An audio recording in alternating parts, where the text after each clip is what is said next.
Friends இப்போ sunlight பாயிண்ட்டுக்கு reach ஆகிட்டோம். இதுதான் சன்லைட் பாயிண்ட்டு. இங்கே இருந்தால் சன் உதிச்சு வரும்னு சொன்னாங்க. ஆனால் என்ன பிரச்சனைனா இன்றைக்கி பயங்கர மேகமாக இருக்குது. மீன் பனி ரொம்ப ஜாஸ்தி. ஸோ இந்த இதுக்குள்ள சன் தெரியாது, கொஞ்சம் கஷ்டம்தான். முடிஞ்ச அளவுக்கு முயற்சி பண்ணுறேன். என்னோடய ஒரு ஃப்ரெண்ட் இருக்கார்ல பிபி, அவர்கிட்ட ட்ரைபாட் கேட்டிருக்கேன். கிடச்சதுன்னா இன்னும் நல்லாயிருக்கும். பிபி பிபி ஐ நீட் ட்ரைபாட் प्लीज। ये आगे ये बिल्कुल सेंटर तो स्लीविंग होता वहाँ है अभी देख नहीं रहा है பாருங்க. எல்லாரும் இப்போ ரீச் ஆகிட்டாங்க.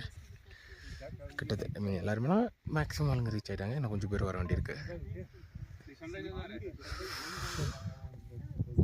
நல்லா இருக்கு.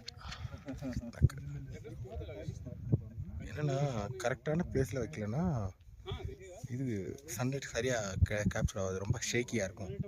அது நம்ம எவ்வளோ தான் ஷேக் மாற்ற நம்ம முயற்சாலும் அவ்வளோ தூரம் கரெக்டாக கிடைக்காது. அது ஒரு பிரச்சனை இருக்குது. பார்ப்போம்.